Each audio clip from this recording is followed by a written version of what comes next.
All right, welcome to the stream, to the weekly stream that is consistently late. I'm not late. You were late to the stream. But I'm not late. No, you're making noise on the ottoman. I'm not pregnant. And good, because it wouldn't be my baby. Oh, welcome everybody back to the stream, Raygun readers. We are continuing the Twin Paradox today, which is the current serial we're on. We really should finish this quickly so we can get back to the Rebirth Saga. Woo! Because that one I want to see what happens. Not that I don't like this one. I do like this one. Terrible. Just kidding, I like it. Hi. Hey AJ. How are you? As usual, let us know if we're coming in clearly. Because sometimes audio likes to fuck up for no reason. Let Abysmii know when his voice gets annoying. Never.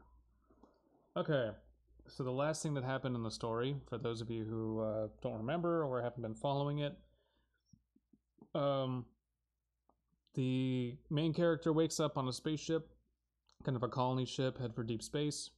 Life support fails. Everything fucks up. Everything's failing. He thinks he's being haunted by ghosts or dead things, or he doesn't know what, so he's trying to find the source, and he's broken his leg. He is going to the guts of the ship, and everything's in disrepair.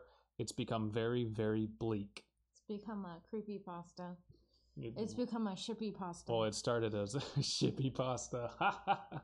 All pastas that happen on ships. Oh, that would make Red Sky at Night a shippy pasta. And that was a good one, though.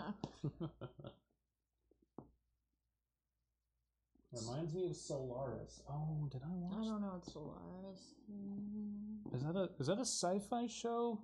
AJ, tell us about Solaris, and we'll read the comments as we go. All right, we are on chapter 8. We're reading to chapter 10 today. I must have laid there for an eternity, trying to ignore the pain in my leg, which had by then reached my lower back. For all intents and purposes, I was done resisting... Alright, he was dying. For all my intents and purposes, I was done resisting my approaching doom. I instead took solace in the fact that I would be joining my family, whether it be in oblivion or whatever idea of an afterlife proved correct. Before, the proposition of giving up had felt pathetic, but I had made peace with the idea. That is true. He was very much against the idea of taking his own life. He was very obsessed with giving people proper burials, fixing the ship where he could, and now he's just evolved into an absolute mess. Like the formalism of society is slowly leaving him. Mm-hmm. As an isolated human would probably undergo. So I think that's quite realistic. I like that. What if he's crazy and he's just imagining all the things that happened to him? We have no idea, and we have posed that question before. Oh yeah, I think that the thing is that he's gonna wake up in his chamber and everything's gonna be fine. Maybe it might be the reverse, that he's the only one in trouble, like his life support's failing, but everyone else is fine. We'll see, I guess. Still, the nightmare consumed me and allowed me no rest. Just as I closed my eyes for what I hoped would be the last time, I felt the gravity centrifuge grind laboriously against its own mechanism beneath me, derail, and slow to complete system failure. Weightlessness took everything that hadn't been bolted down, tossing me into the floating void with a jarring snap that racked my entire body with the soreness of whiplash. The flashlight flew from my hand as my back slammed against wall behind me, that's a typo, knocking the wind from my lungs. I watched it spiral down the length of the corridor and briefly reveal the number of cadavers still floating about. Ooh, he's floating around with a bunch of dead bodies. That's a great image. It's got a great cover. They drifted countlessly, obstructing space as they collided with one another and drifted apart like a slow scatter of billiard balls. I like the imagery in the story. I really have the entire time. Oh, read the thing. Read the thing. Solaris is an That is very interesting. I wonder if that's on like a streaming service. I'd be willing to watch that. Thank you, AJ. Story. So that was adapted, yeah. Thank you, AJ.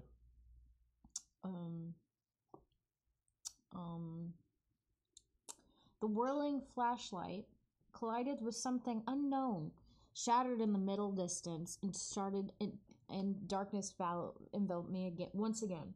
Truth be told, in those brief moments of light, I felt that I belonged among the dead drifting about the ship. Injured, ill, starving, dehydrated, and exhausted. The line between life and death had grayed substantially, and I felt much the way they looked. I floated in anti-gravity for a time, grateful for the weight lifted from my sore muscles and injuries, yet disoriented and nauseous. It was a strange comfort and none too difficult to accept. More than to sate my hunger, more than to mend my wounds, I just wanted rest. Settling weariness and fading worry, spaceless, timeless, it was alluring. Sweet oblivion, precious silence, warm, despite the cold, soothing deep despite the pain. Resistance felt foolish, and contentment in the end was the only rational choice left. I heard the voices again, but those conjured at my will, voices of pleasant memories, of hello instead of goodbye, and I love you instead of I'll miss you. Sounds of the first words my wife ever spoke to me, of her vows at the altar, and of my boy's first cries in the delivery room. And then came a new voice, distinct from the chaos of those before it. It spoke not in English, nor in any human tongue, but I understood it all the same. Find me. It says, find me. So something's speaking to him from who knows where. Well, yeah, so we have this motif of there's voices coming through and he has no idea if they're real, if they're fake, if they're just made by his mind, which is collapsing in on itself. But now we have a very obvious division of him having like his life flashing before his eyes and voices from his memories and then another one. Mm-hmm. So I think he's not crazy is what the author is trying to tell us here. Because there's a clear distinction between those two voices. Or maybe he still is crazy. Who knows? Anybody who doesn't think they're crazy is crazy. Obviously. Right? It stirred something primal in me, made the hairs on the back of my neck stand on end. This was no delusion. Even in my pain, I had so far questioned the reality of what I saw. I had questioned the reality of the dark halls and the shambling human husks around me. But this was different. This was another entity entirely, something outside of my mind and prompted by nothing within me. Whatever it was my tormentor, the thing for which I held so much contempt. It was the thing in spite of which I vowed to survive and keep my wits about me. It was the malevolent it, the other, and the reason for everything. It was the answer and the escape, and it was relief, and I would find it. And thus concludes Chapter 8. We are now... Very short chapter. Yeah. Very short chapter. Moving on to Chapter 9. Oh, is that what that means? Yes. It just says IX. Moving on to Chapter X. X. Despite what some cartoon animators and film directors seem to think, you cannot swim in the weightlessness of anti-gravity to get around. Every action has an equal but opposite reaction, and apart from the artificial atmospheres, there is nothing to swim through. If you find yourself free-floating without a drift and without footing, then you're basically out of luck until someone or something comes along to give you a rebound. So, I hung helplessly in midair, willing but unable to press on.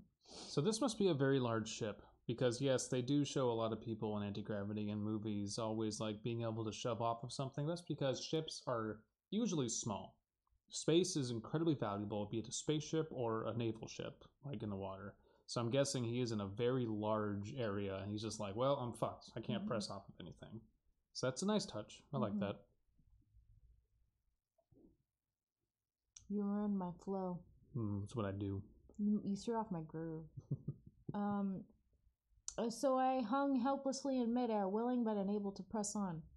I spent the next hour in a barless cage as the hunger twisted inside me and the fever diminished my sense of space. Even if I had decided to accept my fate, I wouldn't have found the peace and comfort for which I had hoped. Despite all my grace, I'm just another body in space. Where'd you stop? In a place. For which I had hoped. You've got to find it. Yes, that was it. The medical ward was less than 50 meters from me. Before I lost the flashlight, before weightlessness made the concept of direction completely useless and abstract, I could even see the door. Even crippled by... I could even see the door. It's a weird sentence. Even crippled by a shattered ankle, a slashed foot, a blaring fever, and a wrenching gut, I could have crawled the rest of the way if only I could have pulled myself together for a few more minutes. Nothing was stopping me, and now that I wanted nothing more than to make the effort, I was literally stopped by absolutely nothing. I couldn't help but laugh at the irony. Moments after the thought came to me, so did my salvation. I heard the slowly approaching groans right before the sign above the medical ward mysteriously flickered to life. The dim glow showed me the way, and it lay just beyond another broken cadaver drifting toward me with outstretched arms. I never expected such a gruesome sight to give me relief. Granted, I would have preferred it to be some inanimate object, but at that point I would have accepted anything close enough to my body weight. So a cadaver is... I heard something freaking groans. What? Yeah, okay, so yeah, a body's floating towards him, and he's going to use that as... He's going to push off of it. Yeah, okay. Before the distance closed completely, I planted the sole of my somewhat good foot firmly on its face and pushed with all of the strength remaining in my leg. The kick sent the monster flipping backward with an arc of blood spouting from its shattered nose. Blood? Yeah, because his face is congealed. Yeah. Oh, so these things. Yeah, these bodies must be relatively fresh. Oh, it just says there's no decay, right? I think. Well, did he say there was no decay? We talked about this a couple episodes ago. Like your body bacteria will eat you from the inside out. I probably said that before. Yeah. Too. So how long would these things be able to just sit around as floating blood sacks? Would that be a thing? Would they dry out? No, I'm sure there'd be an element of like rotting because the water in you would probably grow the bacteria inside your body. I don't know enough about anatomy to answer this question.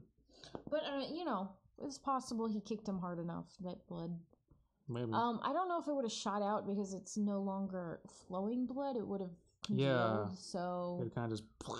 Yeah. Yeah. Dead people blood. Whatever.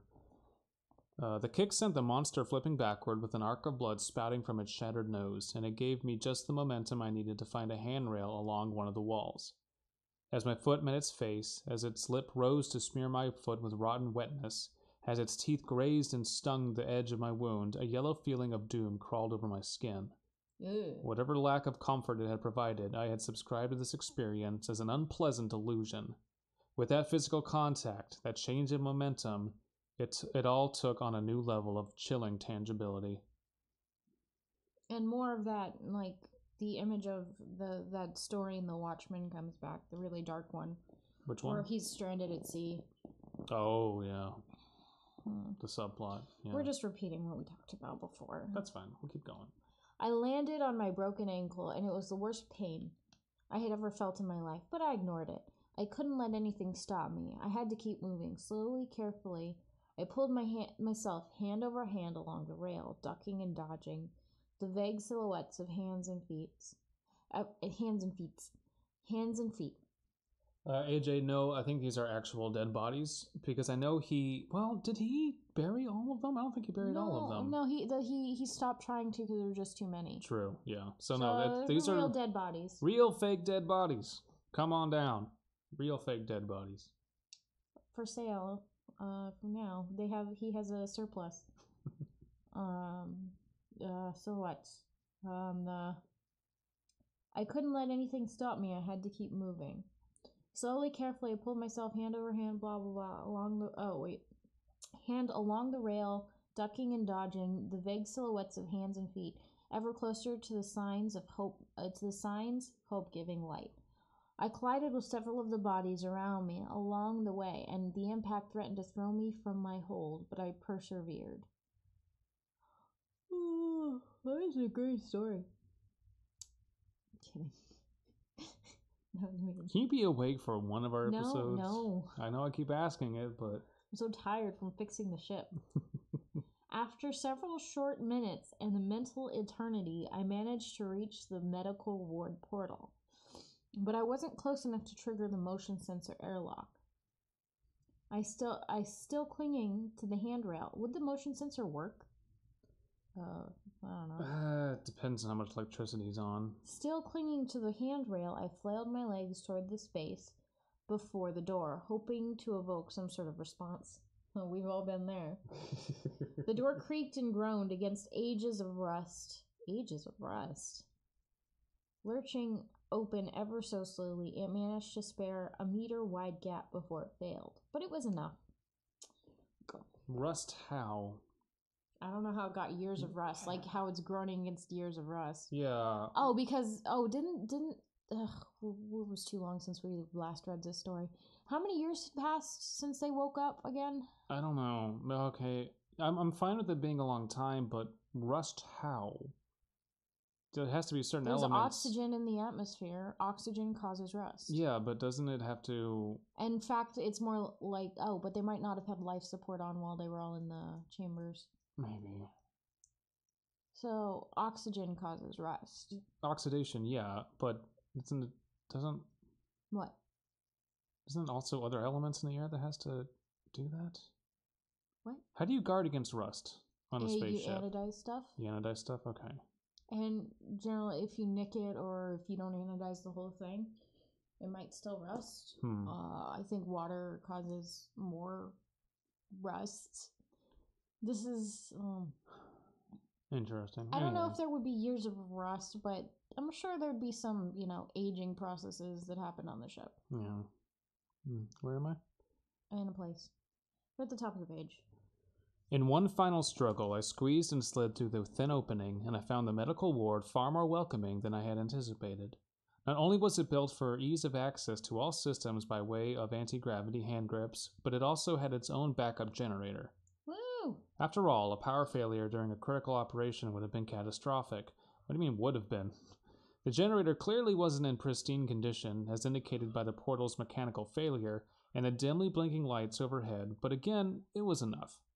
I scrambled about the room as quickly as I could, gathering surgical tools, antiseptics, anesthetics, a suture kit, and sanitation supplies. Yeah. I strapped myself at... Ooh, we're gonna get some body horror, I think. Okay, well, you have fun with that. I strapped myself at the waist to one of the beds, then took a series of long, slow, deep breaths in preparation for the first step. Here we go.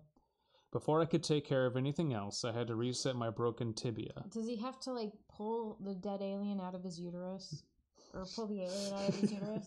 An alien infested me, gave me a uterus, and now I have to pull both out. I injected a number of numbing agents around the laceration, cupped my hand over the exposed bone, bit down on a folded towel, and braced for the worst. Exposed bone? Yeah, because it broke and shattered and is sticking at his skin. I moved the bone as slowly as possible, trying my best not to pinch a nerve or rupture a blood vessel. Each slight push or pull was agony, and I shouted through clenched teeth into a muffling towel. Finally, and with surprising ease, the exposed bone slid into place beneath the skin with a wet crunch and a spurt of blood. As my ankle righted itself and my foot awoke with a sudden circulation, my jaw fell slack with a deep grunt of both pain and relief, and I fell onto my back against the cold sheets. I had hoped that whatever was left of my constitution would be enough to withstand the trauma, but I should have known better. As I lay there lightheaded and fading fast, the world spun around me in an amorphous blob of color and darkness. I turned my head toward the gap in the portal door, and I could see a knot of rotting arms and fingers reaching through. Ooh, the now familiar moans echoing from beyond. For a moment I thought I saw my son's sweet face amidst their collective shadow. Then she appeared. The other. The it. She stood at my bedside and smiled down at me, staring through me, once again with those cold gray eyes. She leaned in, her face close to mine in an eerily intimate near kiss, and she spoke softly, only 2 words. Come home. I passed out. And thus concludes Chapter 9. Chapter 10. So he finally fixed his ankle. Well, can he get an infection? I guess there's dead bodies around now. He can probably get tetanus. Tetanus is probably... And rusty doors. Also, ages of rust. There's a thing called dry rust. I don't know what causes it. I have to look that up. I don't care. I do. Read and I will look it up. Okay, chapter X. This is the important chapter. I woke to a sinking feeling. It wasn't a symptom of the nerves or any kind of sickness, but a literal sinking feeling at my core, my center of gravity. I lay there flat against the sterile cot without the assistance of the restraints, still binding me at the waist and ankles. What? How is he? Okay, so he's laying there without the so gravity's back on. I opened my eyes to the harsh brightness of functioning lights, and I listened for the grinding clicks and clanks of mechanical failure, only to hear the serene hum of the environmental stabilizer. Sometime in my unconscious state, in the gap between delusion and lucidity, the hopeless nightmare had dissolved into normality once more. Did I dream? Had I dreamt within a dream, or was there a dream at all? When I came around and examined myself, the concept of pain became surreal, as I had evidently suffered a slashed foot and a compound fracture without so much as a scratch to speak for them. Or had I? Had no way of knowing for sure. Somehow, I had wandered my way to the infirmary, strapped myself down, and the empty anesthetic syringe still flat to the right of my unbroken ankle. Had I wandered in my sleep? Had I imagined the whole thing? Still, the illness clung to my bones like ice. My fever had evidently broken, or may have never occurred in the first place, yet I could still hardly see straight, and felt like I hadn't eaten a whole solid meal in weeks. In spite of all of this, all of the confusion and disembodiment, the calendar read out on the far wall attested to a veil of lies, all of the agony and the unrest. The days upon days of hunger, illness, and hallucinations, all of it had occurred in less than 12 hours from the time I had heard my son's voice over the comm link. Time had once again eluded my grasp. So the past 6 chapters have been 12 hours of time. That's what he's saying. That sight may have been the first time the question crossed my mind. With no one else around, no other perspective to contrast my own, was there any real line dividing hallucination from reality? If my experience was my own, and only my own, did it truly matter?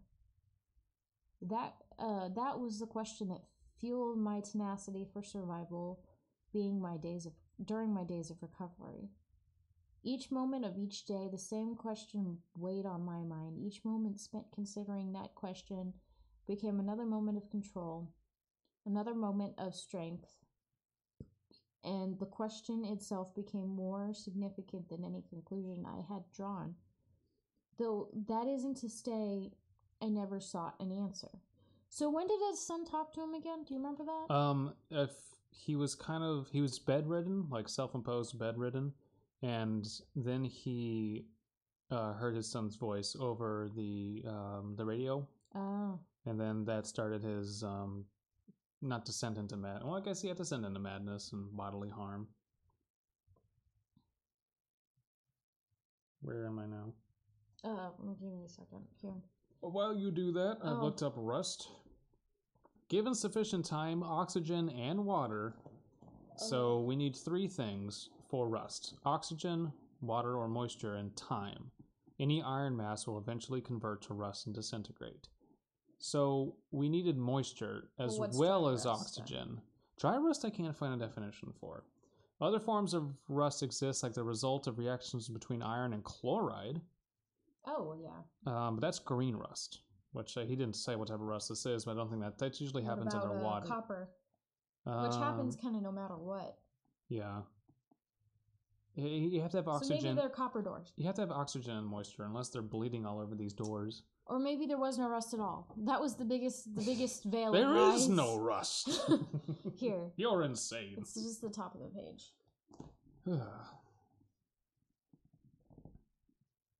So he cray. He cray. Or he think he cray. And the world isn't falling apart. He's not about to die, but I don't know. Yeah. Something's messing with him. Eventually the answer did come to me.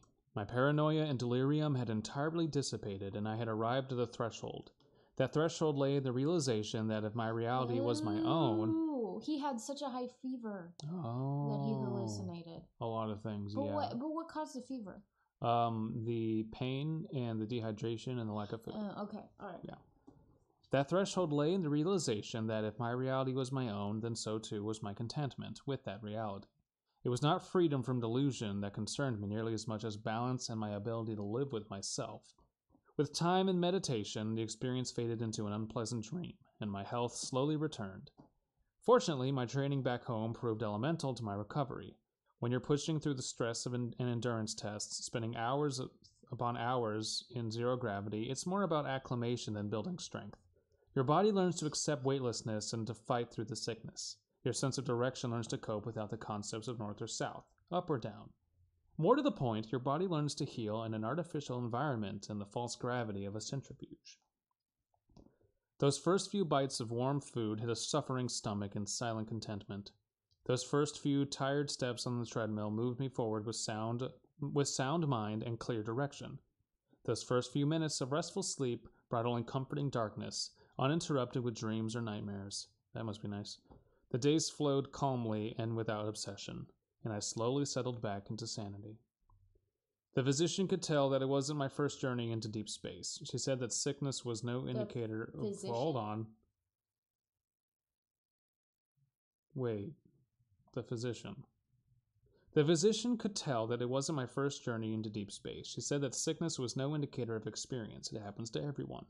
She was of the opinion that recovery time spoke more clearly for someone's proverbial sea legs. Wow, I can't talk today. She hardly had to attend to me at all, and her visits were short and sweet. Truth be told, for the most part, I nursed myself back to health without her assistance. I'm confused. What the fuck just happened? I think he was hallucinating all the way back to when he stepped out of the pod. Like, oh, what? There's a physician? Is it like... He said that the figure that he was following or trying to find was a she, and he made his way to the med bay. Oh. Is he still hallucinating? I don't know what's happening here. Oh, is he hallucinating a lady now? Maybe, but okay, keep listening. As always, James was the first to greet me in my first few waking moments. James, whom we thought was dead. James being the young sailor. Okay, yeah. After I was released, I hadn't so much as made my way to the lockers before the kid came jogging up to my side like a neglected puppy, tail wagging and eyes agleam. Why didn't they start with that? They should have started with that right when he woke up. Well, I think that would have been better. Assuming this is real. Nothing could have told me just how close we were to landing, quite like his spark of enthusiasm. Glad to see you on your feet, sir, he exclaimed with a clap on my shoulder. He still should have started with that right when he woke up. Lots of us were starting to worry that we'd have to leave you behind. Don't count me out just yet, kid, I told him. I left my whole life back on Earth just like everyone here. I wouldn't miss this party for the world. Apparently, I had recovered just in time, as the recon drones had just finished making their rounds and we were about to begin preparations for the first expedition. Captain Beck had made do with the interim helmsman. He'd only needed to keep the ship in a high orbit long enough to receive accurate feedback from the recon session, a job he could surely handle with minimal supervision. Something's weird. Nevertheless, the crew were elated when I relieved him of his station. Just one less worry. In the coming days, they'd be needing a more experienced hand to guide this descent into low orbit not long after landing.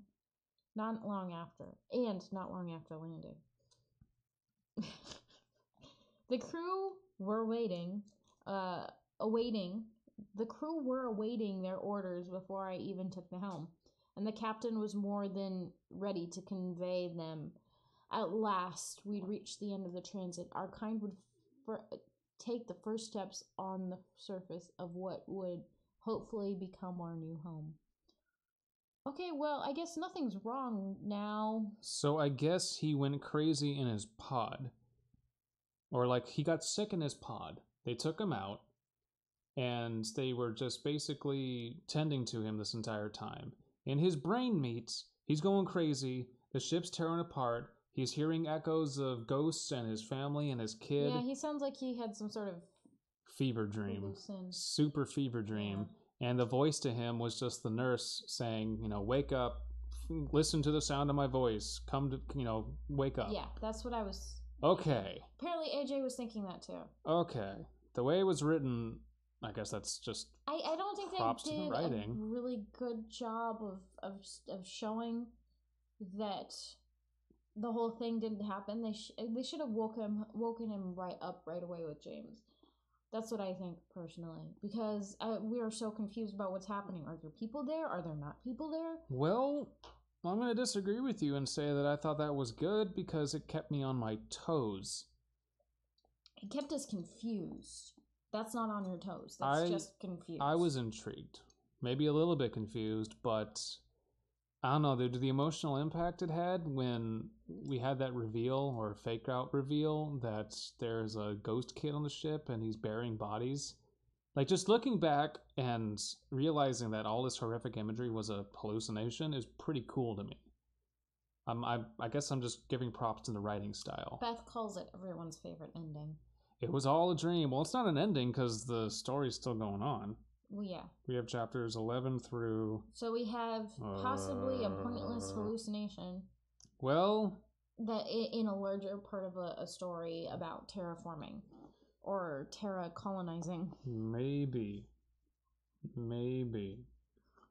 Interesting. Woo! So everything we talked about in those other episodes... Completely pointless. No. Don't watch them. No. I maintain that I like how this was written. And I can understand if some people don't, but I don't know. I kind of enjoyed it. I enjoyed the mindfuckery. Because it was vivid and drawn out enough that it had me on my toes. So maybe we should... It did feel like a dream where it was a little too hyper-realistic, like the thoughts... Hyper-realistic space corpses with hyper-realistic blood faces. But at least you didn't try and take us, like, all the way to the edge of the universe and back. Well, it's nice that the beginning is a dream and not the ending of the story. Like, if the entire story was this hallucination, then I'd be a bit angry. Maybe he's still asleep, and then a monster alien's gonna wake him up in the next Inception. And we're going to be thinking that the entire time. And maybe that was the intention of the author. And so maybe he's actually dead. Maybe. Dead dreams lost in space. Well, I wonder if we should just try to, finish this story. How many chapters are left? That is a good question. I'm not saying finish it tonight, but, we should just do these episodes until we're done. That does not help me. Table of contents, please. Table of contents? Go to beginning. There are lots of chapters. Wait, no, really? We're almost done. How many? Looks like 16? 14. Or 14. 14. We're at...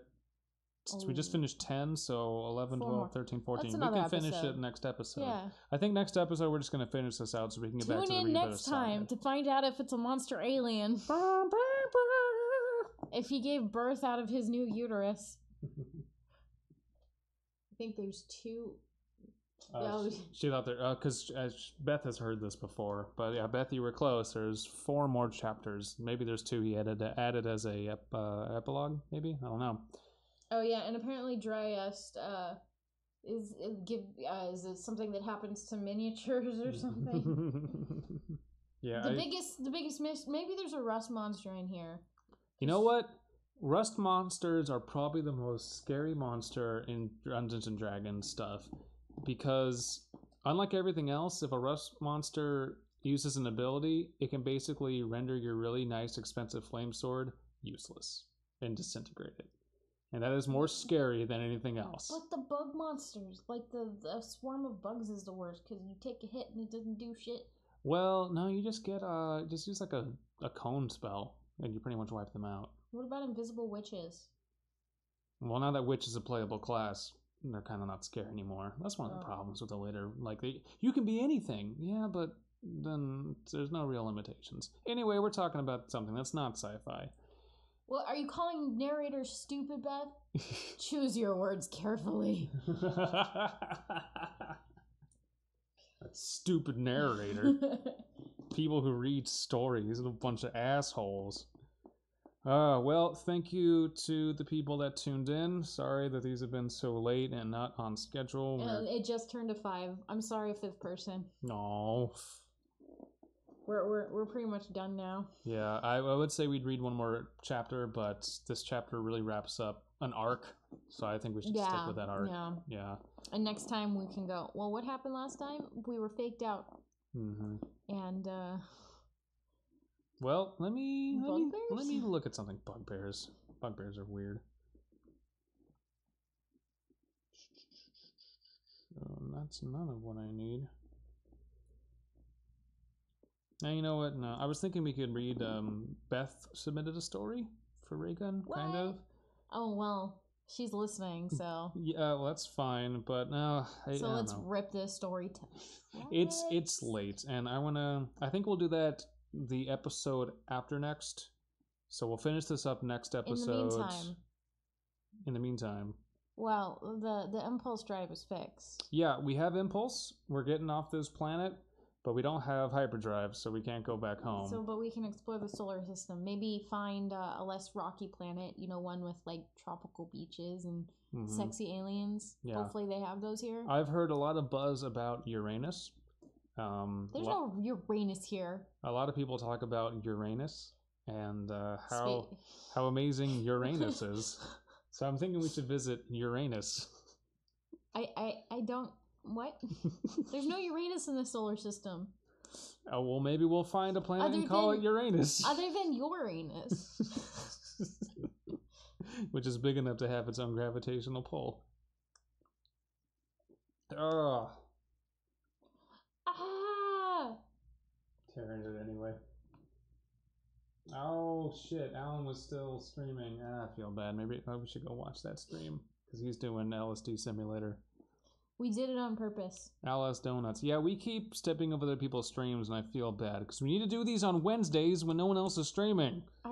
Stop working so much on the ship, but keep working on the ship. How am I going to pay our energy replicator bill? To who? Who's billing us? How are we going to eat tonight? I have to go out and search for armadillo rats. Just send Space Kitty to go hunting again, which we never did train her properly. No, we let her out. She's getting away. Right. All right, we're going to go catch our Space Kitty. Thank you, everybody, for showing up. We will be back next week, and this episode will be up on the iTunes and everything in probably a day. Adios. Bye.